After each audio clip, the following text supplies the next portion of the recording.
நேத்து நீங்க சொன்ன கதையில இருந்து நம்ம क्वेश्चन ஆன்சருக்கு கரெக்ட்டா ஆன்சர் பண்ணல. இன்னைக்கு ஒரு கதை சொல்லுமா? ஆமாமா, இன்னைக்கு ஒரு கதை சொல்லுமா? சரி, இன்னைக்கு ஒரு கதை சொல்றேன். நீங்க சின்ன பிள்ளையா இருந்தாலும் வாழ்க்கையோட அனுபவத்தை கத்துக்கணும்ங்கறதுக்காக இந்த கதையை சொல்றேன். சரியா? சரிமா.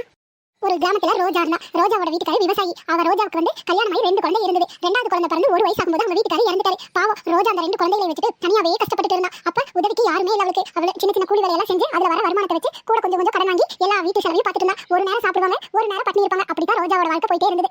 சின்ன குழந்தை வச்சுட்டு ரோஜா கூலி வேலைக்கு போனா. பெரிய குழந்தைய ஸ்கூல்ல கொண்டு போய் விடுவா. அப்பதான் தெரிஞ்சுக்கிட்டா ரோஜா அவங்க இடத்துல இருந்தா மட்டும்தான் மதிப்பு. ஒரு வீட்டுக்கார இல்லைன்னா அந்த புகுந்த வீட்டுல அந்த பொண்ணுக்கு மதிப்பு இல்லைன்னு தெரிஞ்சுக்கிட்டா. 1000 சொந்த பந்தம் இருந்தாலும் ரோஜாக்கு முன் வர யாருமே இல்ல. ரோஜாவோட கையை நம்பியும் உழைச்சு தான் சாப்பிட்டு இருந்தா. அது கூட வாங்கின கடனால கட்ட முடியாம என்ன பண்றதுன்னு அவ ஒரு பணக்கார இடத்துல வேலைக்கு போனா. அந்த வேலைக்கு போன இடத்துல ரோஜாவோட கதையெல்லாம் அவங்க கேட்டு தெரிஞ்சுக்கிட்டாங்க. அப்ப அவங்க ரோஜாக்கு ஒரு ஹெல்ப் பண்ணாங்க. ரோஜாவுக்கு அவங்க பெரிய கார்மெண்ட்ஸ் வச்சிருந்தாங்க. அவங்க கம்பெனிலேயே டெய்லரிங் கத்து கொடுத்து ரோஜாவுக்கு வேலையும் கொடுத்தாங்க. அதுல இருந்து ரோஜா வீட்டுக்கு அதுல வந்த சம்பளத்தை தான் குழந்தைகளுக்கு வயிறு நிறைய சாப்பாடும் போட்டா, நல்ல கல்வியும் கொடுத்தா. அதுக்கப்புறம் கொஞ்சம் கொஞ்சம் சிறுக சிறுக சேமிச்சு வீட்டுக்கு ஒரு மிஷின் வாங்கி போட்டா. கம்பெனில செஞ்ச வேலை பத்தாதுன்னு வீட்டுல வந்து சாயங்காலம் அங்க இருக்க பழைய துணிகளை எல்லாம் வாங்கி வச்சு ரோஜா ஓரளவுக்கு முன் வந்தா.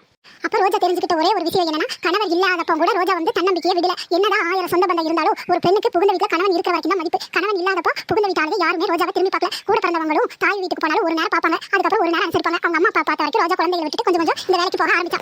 ரோஜாவோட கடின உழைப்பும் ரோஜாவோட தன்னம்பிக்கையும் தான் அவளை இவ்வளவு தூரத்துக்கு பெருசாக்கி கொண்டு வந்தது. இதுல இருந்து நீங்க என்ன தெரிஞ்சுக்கணும் தெரியுமா? எந்த ஒரு சூழ்நிலையிலும் தன்னம்பிக்கையை கைவிடக்கூடாது. எப்பவுமே நம்மளால முடியும். எந்த ஒரு விஷயத்தை இருந்தாலும் செய்யணும். அவங்க நம்மளை பார்ப்பாங்க, இவங்க நம்மளை பார்ப்பாங்க, இவங்க நம்ம கூட பிறந்தவங்க அப்படினால நினைக்கக்கூடாது. எப்பவுமே நம்மளோட முயற்சியும் நம்மளோட உழைப்பு இருந்தா தான் நம்ம 4 பேருக்கு உதவி செய்ய முடியும் தெரிஞ்சுக்கணும்.